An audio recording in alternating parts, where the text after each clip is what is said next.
Good? Yep. Okay. Welcome to Bond Park. I'm Sarah. And I'm Marshall, and we're here with Iron Horse. Hi, this is Steve Forsey. I play guitar. I'm Christina Aquilina, and I sing vocals, play piano, and synth. Marcia Wilson, drums. Tim Farrell, and I play guitar. Dwight King, bass. Steve Aylward, I do guitar, keys, and backup percussion. Welcome to Bond Park. Welcome to Bond Park. Welcome to Bond Park. Welcome to Bond Park. Welcome to Bond Park.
Melinda's Hot Sauce is quality. We are for those who are past the basic. We're for folks that appreciate flavor just as much as they do heat. From seed to bottle, we focus on important things. Each of our 31 craft pepper sauces begins with the freshest ingredients and the best chili peppers on the planet. This is the Melinda's way. Anyone can strike a match, but few can strike a balance. A balance where heat and flavor find themselves on equal footing.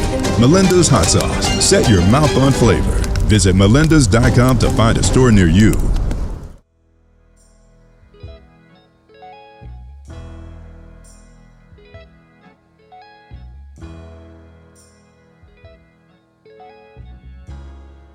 So my brother-in-law Dwight is in Iron Horse. That's how I know about Iron Horse, and through Tim, who's been a longtime friend of my brother's. Anyways, tell us the origin story of Iron Horse. Why don't we start with Dwight? Iron Horse started actually before me. I think they've been playing probably a few years anyway. 12 years? Yeah, about 12. So I think I started maybe 8 years ago, something like that. I can't remember the exact date, but yeah, they started a long time ago. Yeah, what's interesting about the group is that we all started in our 40s. So none of us played any instrument when we were younger or anything, but we all sort of said, well, let's do it. And so we got together and we started taking lessons, but we've always needed a teacher. So because being older, we don't practice as much as we should. And so this is why we put on shows so that we can have a reason to practice. And so Steve here is our teacher, and he helps us with everything. This is Iron Horse covering Crystals of Monsters and Men.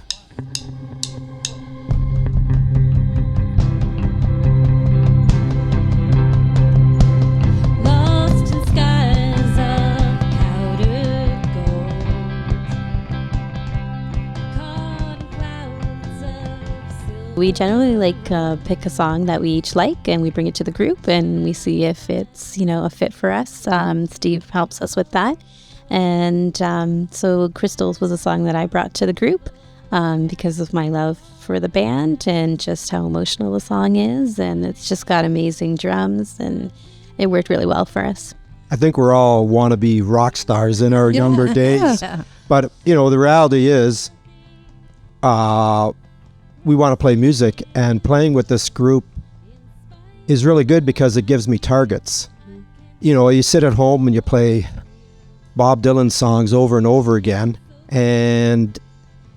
but like this song Crystals, it wasn't familiar to me, and then after a while, after I start playing it, it's like, oh, this is like one of my favorite songs.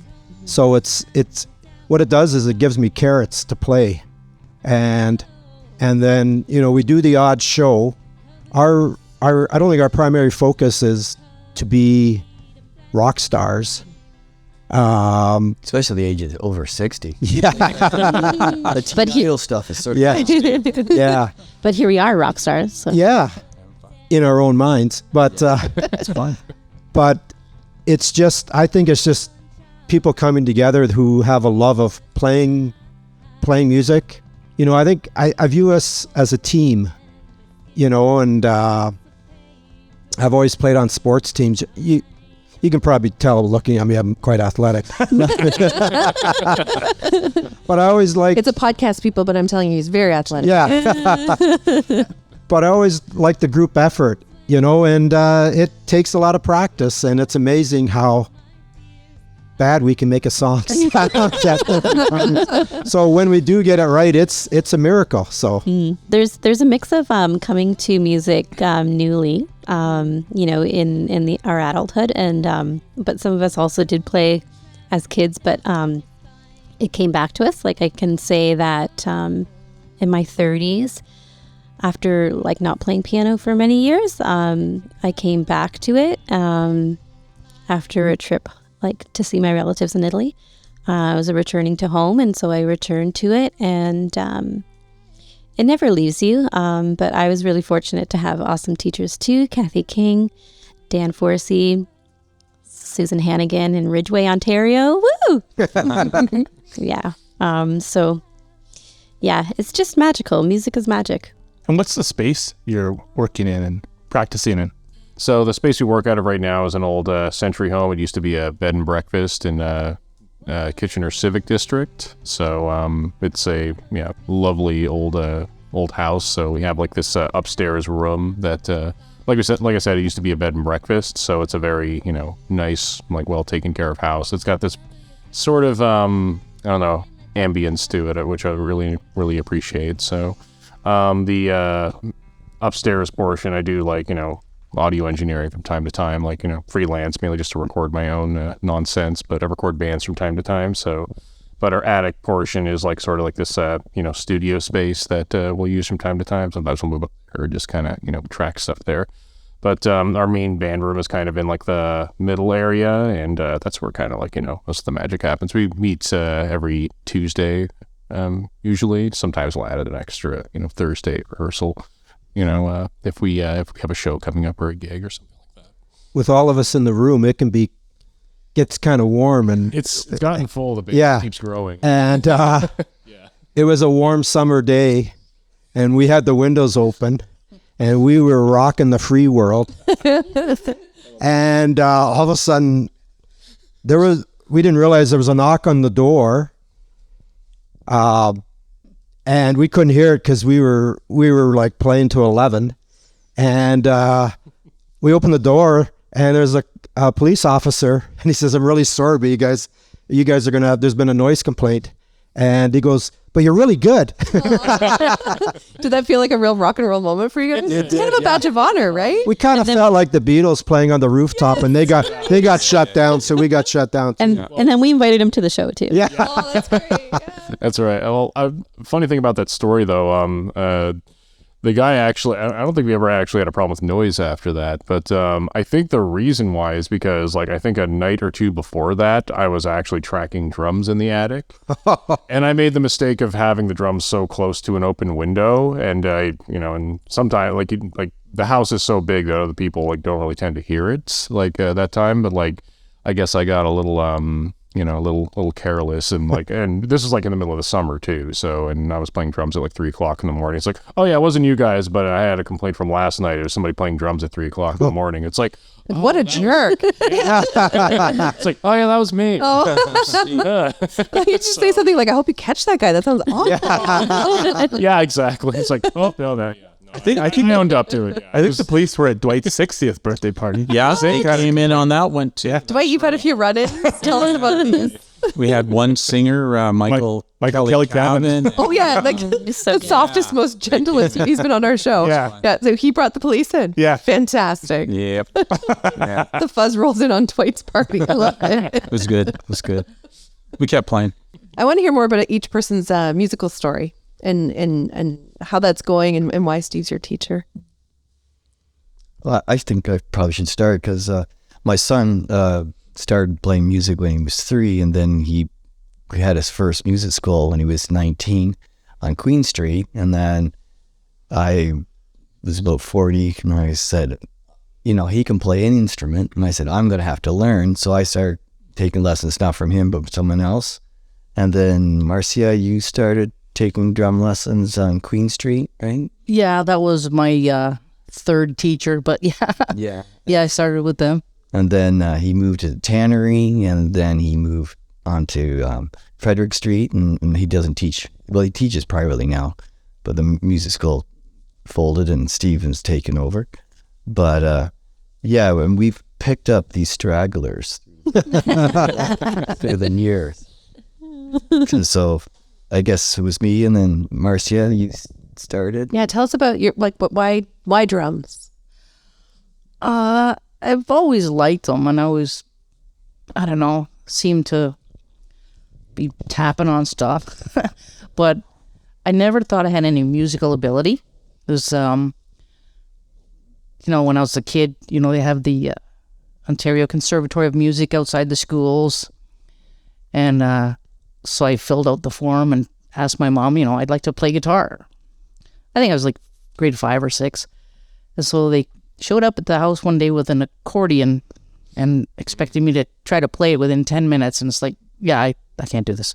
So I figured I had no musical ability. Oh, that's so sad that's the story. Like, because we all have similar stories of a time when we were young, and you can either be inspired by an event like that, or you can be shut down and just think, oh, this isn't for me. It's that growth mindset, fixed mindset and stuff, right? Yeah. So I was about 42, and I thought, heck with it. I'm going to learn how to play the drums. So, my first drum teacher, he said, if you can count to 4, you can play drums.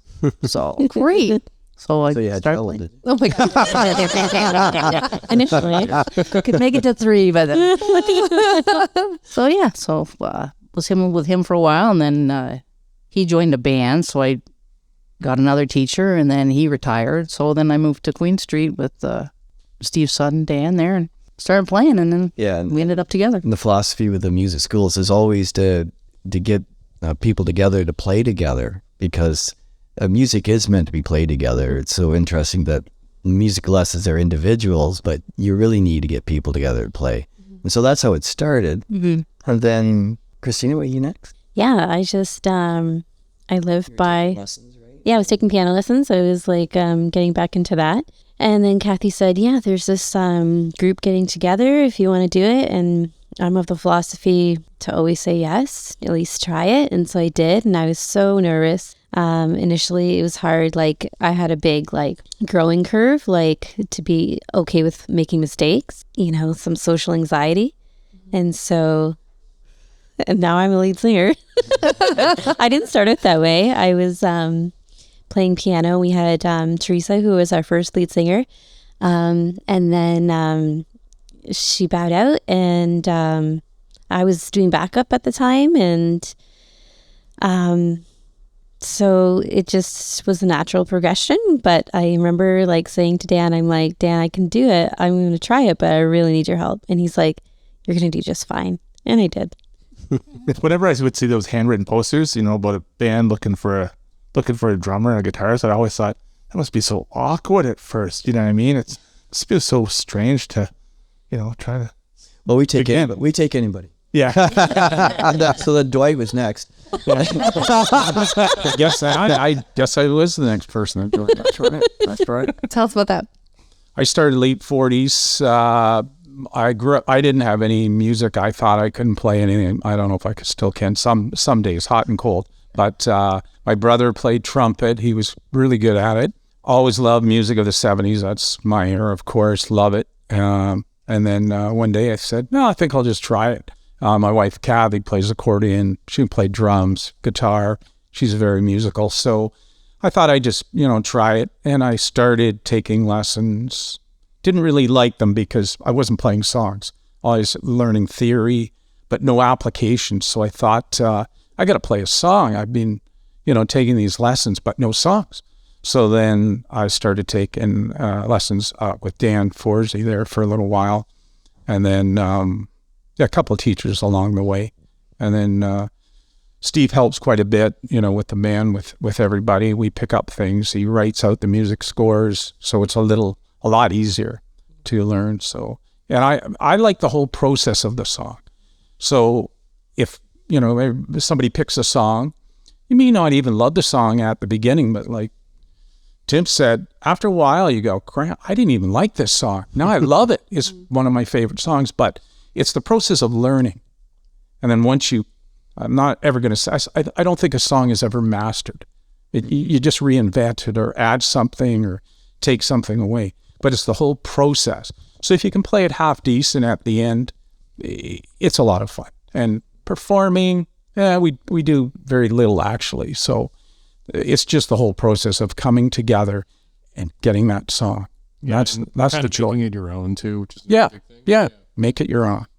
Like, try to get it as accurate as possible at first, but then we move on to the more fun process of kind of making it more of our own thing, which is kind of nice. Absolutely. Our own take on it. So yeah. And Tim, you have a theater background. I've seen you at the Registry and the Odd Couple. I always like that kind of, as I was saying before, like when you're in a play and a cast, you're basically on a team, you're working together. And this is very, very similar. Started playing guitar. I know exactly. I just have to figure out how old my son is. When my son was born, I was given a guitar, and I quickly exchanged it because I'm left-handed. I took it back and got a left-handed guitar, so I play left-handed and took lessons from a left-handed instructor for the first 2.5 years. I was a real challenge because I have zero music innate ability, and so I said it's a labor of love. Because I just would push through, and I always remember somebody saying, "Pick a song, and then just work on that song." And I just remember being so happy and satisfied the first time I played a Bob Dylan song. Do you remember which one it was? I do, but I can't remember the name of it. Will you say it for us? I don't sing. Okay. In fact, I'm paid not to sing. I don't sing anymore since Sarah recorded it. Yeah. Played it back to me. Yeah, a lot of fun. I do. I've done it too a few times. Yeah, I do remember it. It's If You See Her, Say Hello from it's a Blood great on the song. Tracks. Yeah. The first song I ever learned how to play was James Taylor, Fire and Rain. Oh yeah. Yeah. And it's just quite a thing when you actually. Oh my goodness. Wow, this I've actually played sounds this. like Yeah. it, right? Yeah. I actually one time was recording my guitar playing on the computer, and I thought, I'm gonna lay a vocal track down. When I sang it, I thought, man, I've nailed that. That's Grammy bait. And then I played it, and I was laughing so hard because it was so off key. And then I tried to auto-tune it, and my computer was just thrashing away, and then it gave up. So I figured, I'm going to delete broke that the track. computer? Yeah. That's awesome. Yeah. So we still need Steve's origin story. Do we need your story, or do we already do? Steve is our teacher. Yeah. And he's the glue. And so since all of us started late, Yeah. none of us read music. We're rhythmically challenged. And so we need a professional musician like Steve to really bring us together. And so go ahead. Well, I guess my background is I've kind of been in bands since I was out of high school. I'm from St. John's, Newfoundland originally, and my musical style background is mostly rock and punk rock. So pretty much from when I graduated high school up until I guess about 2009 when I was still living in the city, I was playing in a few different bands. I played in a few punk rock bands. I played in this one surf rock band for a number of years. Kind of slowly getting that project back on the go by distance right now. But I moved to Waterloo Region to go to grad school in something not even remotely related to music. What was it? Russian language and literature. Oh, just easy breezy. Okay, continue. So anyway, Steve was saying, Steve, his son Dan was the one who ran the music school, and I met Dan and started he was kind of my introduction getting back into music in Waterloo Region. So, and after I was working a number of different jobs at the time. I worked at I think at the time I was working at a furniture store after I got out of grad school. First job I had, it was that's kind of just what I was doing. After that, I worked in kitchens for a little while. I was a line cook and a baker, and then Dan asked, excuse me, Dan asked me if I'd be, interested in just like teaching. I kind of just started just teaching part-time, like bass and drums and guitar here or there. Then, started to just picking up more students as time went on. So, over the pandemic, I kind of got a little more back into things like, my key and guitar chops had kind of fallen by the wayside. So during the pandemic, when everything was kind of under lockdown, I kind of just started working on those things and getting a little more into like learning new software, like transcription software was a big thing I did during the pandemic, doing more audio engineering and like video editing, whatever I could just kind of, get my hands on in terms of like, freeware and stuff like that. So, and so I started, teaching these guys, how long have I been doing this? Like 2 years now, guys, I guess, since I took 3, just about. Longer than that. No, yeah, like as I started 2 years before the pandemic. This is going on 4 years now, I suppose. Lies, it's crazy. 5? You were in your 6th, and yeah, something like that. Yeah, we're all good at math, obviously. yeah. Yeah. Mercy, you can count to 4, so we're good. Steve, when you're dealing with cover songs, what do you do if a band comes to you and says, we'd like to try More Than a Feeling by Boston, and you realize, okay, well, we're going to have to figure out how to handle those vocals. Yeah, I mean, that one part that kind of takes, the vocals just take off like through the stratosphere and seem to go forever, right? Yeah, exactly. And that's sort of the thing. Like we will often just like try. There's some things like that we've had to try, and like we've just decided like, it would be like a little too much of an undertaking. We'll just kind of feel it out and see like, how like we can make it work. Sometimes we might only do like a song for like, 1 or 2 like, shows, and then we'll just kind of retire it from there. Other times we've revived some songs, like the song we opened with Crystals.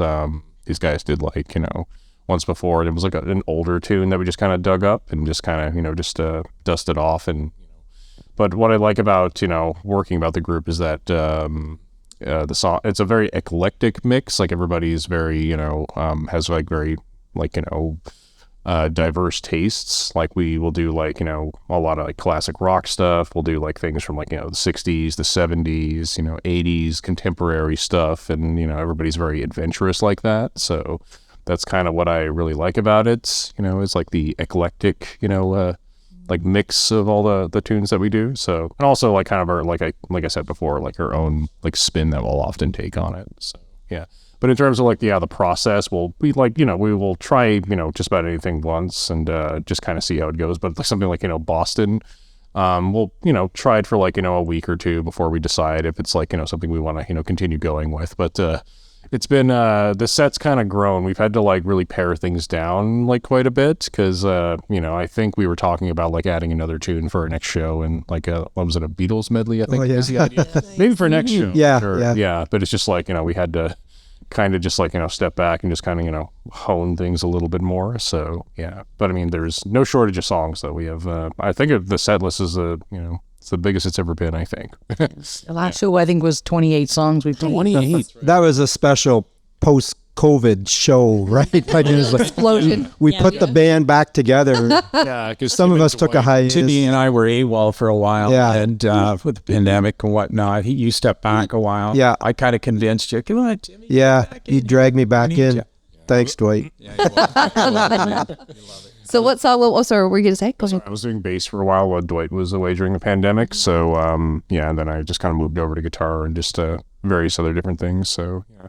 But the last show, like Tim and Dwight were saying, with the really large set was kind of like a sort of like a special occasion one because that was like their first time back with us. So we kind of did like a current lineup where it was me, Marcia, the 4 of us as that arrangement. So we did like one set, and then we kind of revived some of the older tunes with Tim and Dwight. So we had like the 6-person arrangement like that. So That's great. yeah. So it's been so this will be the first, I guess. We're kind of back at the old school lineup now. So. Steve is very humble, but the real talent and gift that Steve and Dan as well have is that they make music accessible to musicians from all levels. So they take, like the instrumentation. They look at like, the notes. They take something that would take us 5 hours to do, and they do it in minutes. Yeah. There. And they bring it to our level and make it accessible for us. And that's a gift. Yeah. Steve, let's play another song by Iron Horse. What are we going to hear? We're going to do another 60s, a 60s tune here. We have quite a lot of 60s and 70s stuff. This is These Boots Are Made for Walking by Nancy Sinatra. One of my favorites, personally. You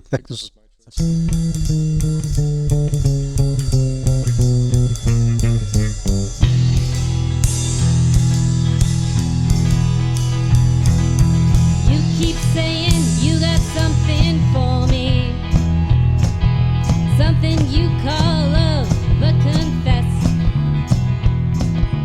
you've been messing. When you're playing live, something always goes wrong, right? Like not always, but if something wrong can happen again. Like today when we set up, we're using this interface that I don't normally use. I rented from a local shop in town, and we couldn't hear the monitoring. So Steve helped me out, and we finally got to the point where, okay, we can work with this. We can work with what we have. But it took a few minutes to get there. And these things happen when you're playing live as well. How do you recover? What's a story that you remember? Go. I tend to break guitar strings during the performance, so I've had that happen twice. So then luckily I have like an acoustic and electric, so whatever string I break, the other guitar takes over for the rest of the show. So changes the vibe of the show. Yeah, it takes me about 2 days to change a string, so It's not the easiest task to do well. especially under pressure. Yeah. And different venues have different sounds. Like, not that we played a lot, but outdoors, indoors, and setup. Like the Boathouse a couple of times, the setup, they had a sound guy, but I think one time I couldn't hear Christina or something, and it's like, you can't hear her, you can't hear yourself. Now that's a real problem, right? You just gotta keep going, like, or stop, but you have to keep going on it, right? Hopefully it sounds okay, but that happens. The sound. I had one of those moments, Dwight, as a young teenager, or an older teenager, I guess, performing at Phil's grandson's place, and I couldn't, and this is reminding me of Christine's story with the accordion. I couldn't hear any of the monitoring, so I couldn't hear myself sing, and it was a bomb. It was a total bomb, like, through the point where I didn't even know how bad it was till I came off, and like friends were like, you got another show next week, it's okay. And I'm like, oh shit, this went worse than I thought that it went. But it was one of those moments where it kind of affected my confidence level, and I thought, well, maybe I can't do this, and it was hard to get back up from that. Well, there's times we performed and I said, oh, sorry about that mistake, and people go, what mistake? Yeah, well, they didn't notice. And they go, well, forget that, strike that from the record. Yeah, for me, it's like I'm a professor, so I talk in front of 500-600 people, no problem. But I put a guitar in front and I'm trying to perform. My fingers are shaking. Yeah. So it's hard to hit some of the chords, for sure, the notes, because you're so nervous. And I find it's a weird feeling that because I'm not an expert at it, that I have trouble, like, until you get into it, and then you start feeling better. And I think all of us amateurs probably do that as well. Like, we just is getting comfortable with your instrument. And that nervousness, I think it's important. We were just talking with our team. There's another person in the Bond Park team, which is Angela, and one of the smartest people I know. And she recently said about something we're working on, I'm out of my depth here, guys. And I said, oh, good. That's where the magic happens, right? You got to scare ourselves a little, especially as we get older. We need to learn new skills to keep ourselves sharp, right? Actually, that's one of the reasons why I started playing guitar, was just to get the brain working in a different level, and continue it on. And I think it's really important, too, as we get older, just to learn new things. Mm-hmm. As a kid with social anxiety, very shy, sometimes difficulty managing like intense emotions. It's been like a big learning experience for me to be like in front of people singing. And it continues to be, like one of my goals is just stage like performance, presence. And it is really good to get out of your element, for sure. I think about when you start winding down a career, how amazing that must be to have, this in your life. You know what I mean? Like, you've got this one night a week that you're, what you're going to be doing, Sarah is enjoying K2B Glee right now. I'm in the adult pop therapy group. Nice. Yeah. Yeah, a lot of fun. And it must be wonderful for your well-being overall. I guess I'm talking to Tim and Dwight specifically as you wind down your careers, or your careers kind of has shifted in a different state, eh? Yeah, absolutely. It, as I said, it helps give a purpose to practicing. That I have these assignments that I have to do, and I find because I am a slow learner, it takes.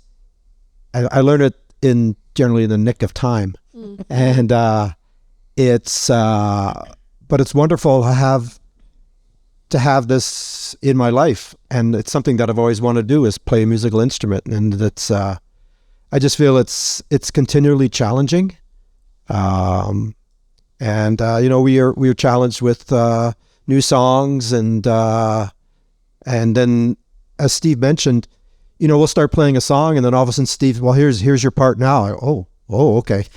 Right. So.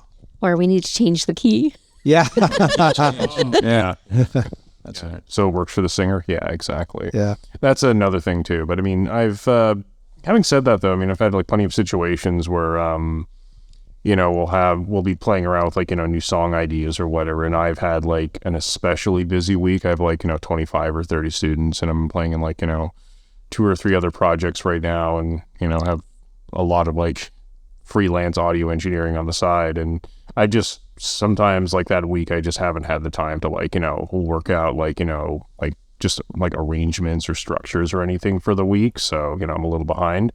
But but I mean, these guys will surprise me sometimes, and like, the work they've done in the meantime. And sometimes like, I mean, I don't even really have to do anything because they've learned their parts. I think Dwight's done that a few times. Steve, like, will take the initiative in learning, like figuring out the part, like, and I'll just get there and just like, well, what do I do? It's like you're doing my job. Yeah, what are we paying you for? Yeah.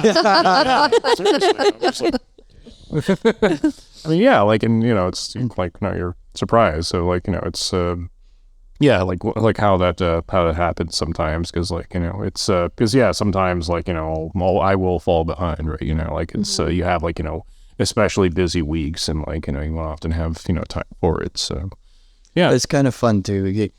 So we're supposed to end at 9:30, right? So the cops don't come? Yeah. Steve wants to keep on playing. Oh, yeah. It's hard when you're bit by that bug and We're things are going, gelling. I've got to get up at 5 this morning. But Steve, we got to keep on. We got another one. I would stay all night too. Yeah. I would. It's just a joy. Like it's just it's fun, it's exciting, it's therapeutic. Like music is medicine. It's the second time we've heard that today. Absolutely. Yeah, and it's a stress reliever. Yeah. Yeah, it's just, it's everything to me. And it's a community into itself. Let's talk about the band name, because it's obvious to us living here in the Waterloo region, but what if somebody outside of the region is listening to the famous Iron Horse episode of Bond Park podcast? Explain the name. We've had a few different names over the years. I think one of our very first ones was White Rhinos. Ooh, I like it. But then when Teresa was singing with us, we kind of had a different, we need a different name. So went through a few things and named ourselves after the Iron Horse Trail that goes through the city here. And that sounds like a good name. Sure. Okay. Yeah. It's a trail that connects. Motorhead record. Oh, yeah. It's true.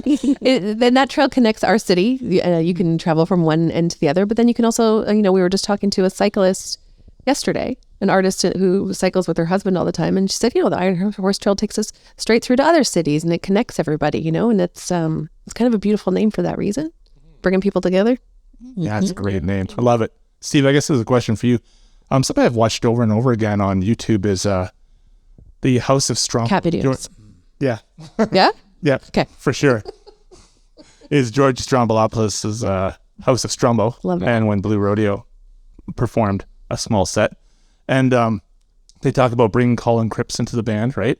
And how they, of Crash Face. On any given night, they might introduce a new song into a set list, or a song they haven't played in a long time. It might be like Hard Like Mine or some old Blue Rodeo song. And Greg Keeler will forget the solo, but Colin Cripps knows exactly what he needs to do. And Jim kind of goes, that's weird, right? That they forget their own pieces of the song, but Colin Cripps knows exactly how to fill that in. Even with a new song, they'll be working on a new song for a new record, and they're like, we don't have a solo, what should we do here? Colin just steps up and just does it.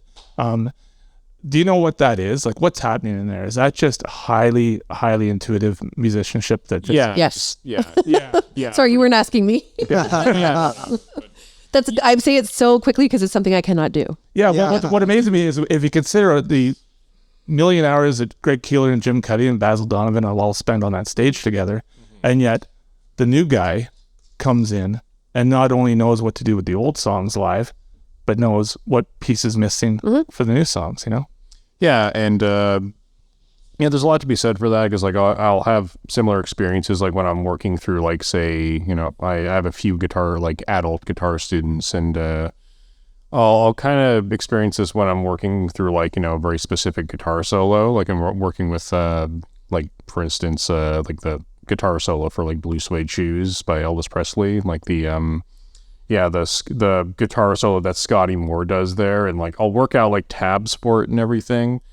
But I feel like sometimes when I'm doing that, I'm kind of doing like a bit of a disservice to kind of like, you know, codifying it in that way, you know what I mean? Because like it doesn't make it like quite as organic, because I'll listen back to the solo and you hear these like very like these very slight imperfections. The flavor of the artist. Yes, exactly. That only add to the actual charm of it. And if you look at like any of these like, you know, professional like, you know, soloists, like, and, you know, if you try to expect them to like kind of do the same solo you heard on the album like perfectly live, then like, you know, you're probably not going to experience that, because they're more often than not, they're usually like winging it. And then, like I kind of prefer it a little bit that way. Like one of my favorite studio stories is Jimmy Page working with Steve Albini on a record, and like they're just kind of in the trying to like, you know, quote unquote fix this guitar solo that he's been working on. And they'll just kind of punch in a couple of these little dud notes here that he wants to like kind of arrange. And then the engineer is just like, well, don't you want to fix this one here? And it's like, he's about to wrap up and everything.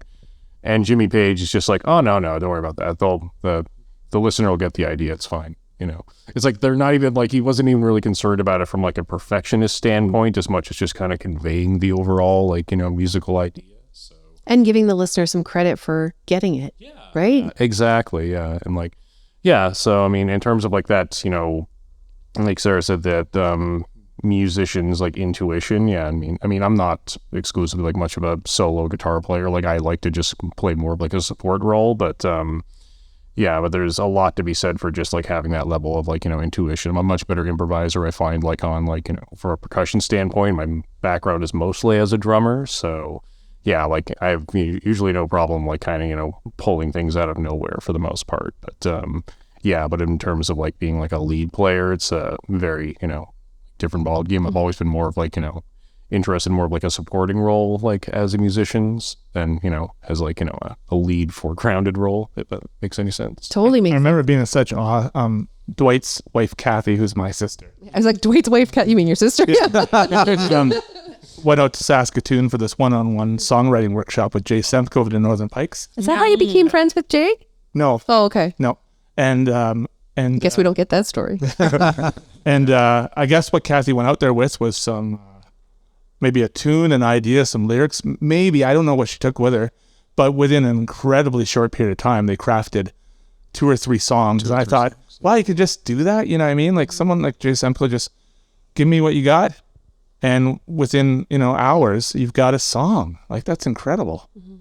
Yeah. Have you guys done much writing together, or are you still? So what are, my next question is, what are the celebrations like when you're talking about being nervous when you're getting up there on stage, or, you know, maybe not knowing your part, or coming back in after taking a COVID lockdown break, whatever that might look like. When you see your fellow bandmates crushing it, you know, what are those little celebrations like? How do you feel?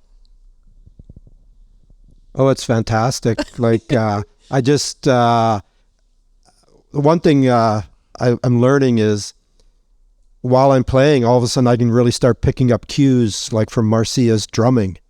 And, you know, I'm trying to learn this song off a chart. And then as we're getting to learn the song, the vocals come in, and you start kind of cementing it down that way. So it's kind of just a neat experience as you get to know the song. And that's where, like Dwight and I were saying, you know, these are songs that I wouldn't normally pick to play. And then after a while, it's like, oh, I really like this song. There's some really neat intricacies here. So Yeah, it's all about the cues, right? yeah. Drums, every Steve's guitar. There's, hopefully we're listening enough. Like we can pick them up. And you're communicating with each other. There's eye contact, there's body movements, right? I take a lot of cues from Steve's dancing.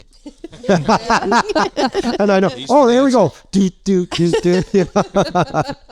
Yeah, he's quite a good dancer. Oh, good. There's a couple of songs that we've played where we've had like opportunities to solo, like at the end, and it's just really more of a jam and stuff. And it's awesome because everyone's like spotlighted, so we're like, yeah, like that sounded awesome. We're like, you go, Dwight, or like, and those songs are real celebrations. How do you craft a set list for a live show? Like, what do you? Marshall's obsessed with set lists. If you don't know them, he studies them. Absolutely love set lists. I do too. For years, I would read Bob Dylan's set list every day, basically on his never-ending tour, and I'd be fascinated by, oh look, he opens with Stuck Inside of the Mobile, right? Then he plays Tangle Up in Blue. Then he plays All Along the Watchtower, and then he switches like 2 songs around, kind of thing. You know what I mean? He's telling you about specific set lists that he has seen. Yeah. All of a sudden, All Along the Watchtower disappears, right, for 3 months, right? Something else in that spot comes back, but later in the set.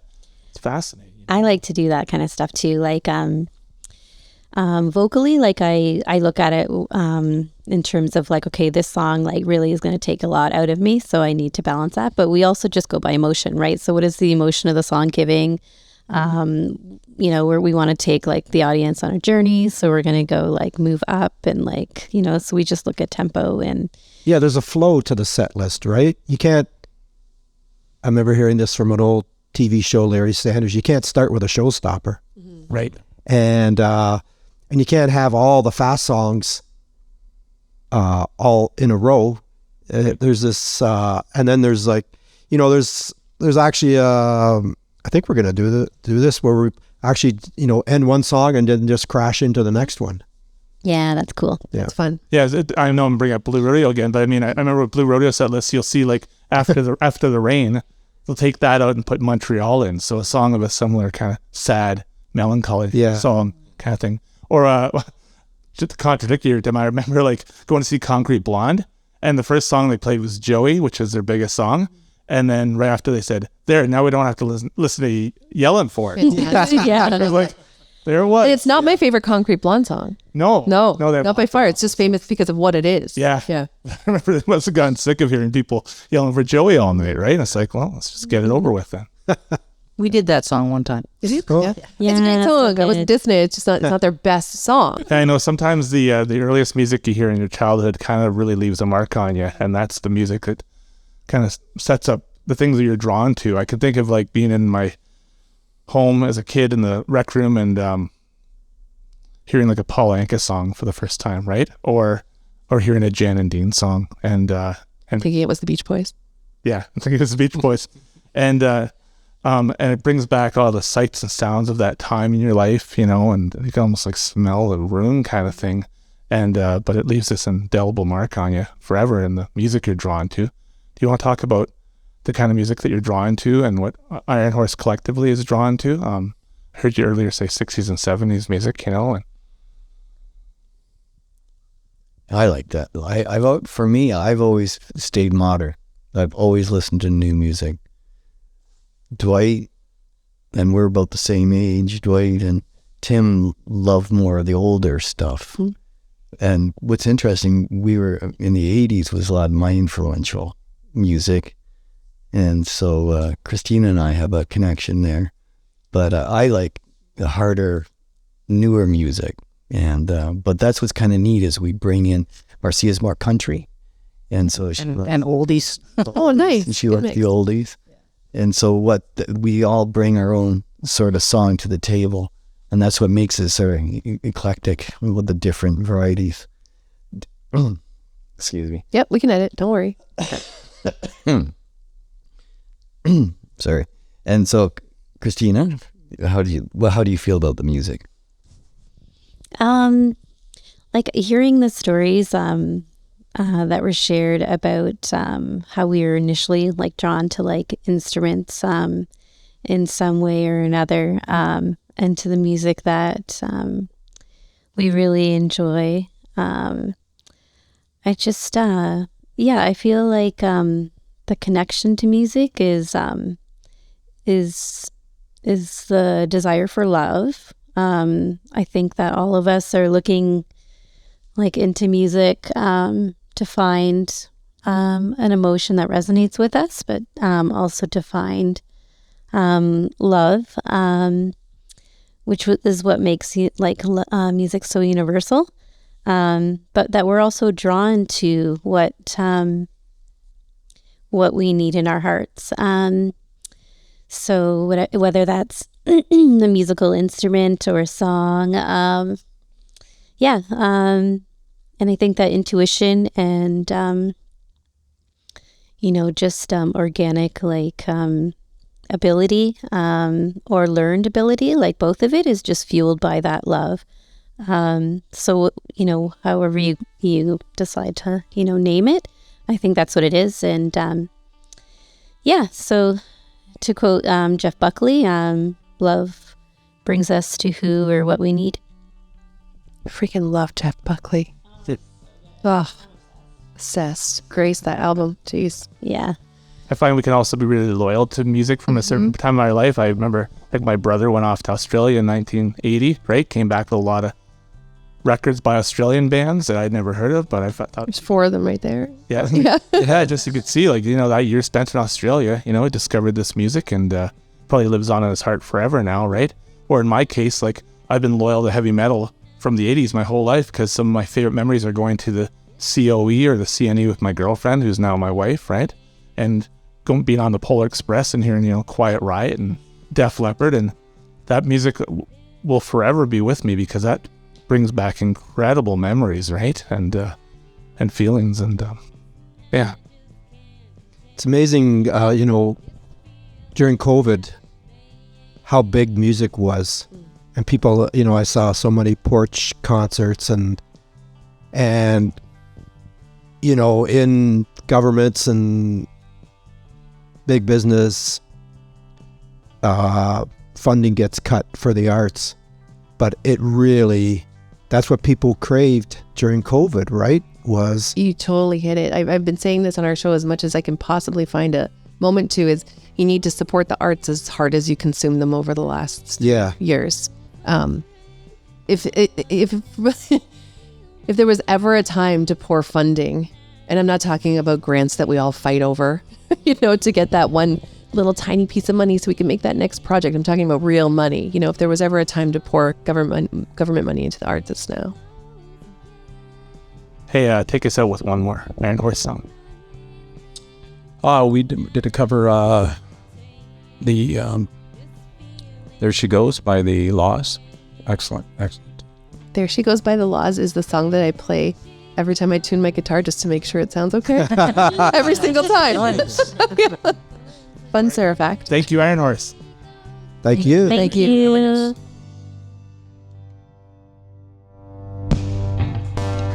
Bond Park is made possible with the support of the Waterloo Region Community Foundation, the Kitchener Public Library, our local sponsors, and you, our loyal listeners. We make this show in Sarah's kitchen. If you like it, please rate and subscribe. That helps us get the word out to more listeners.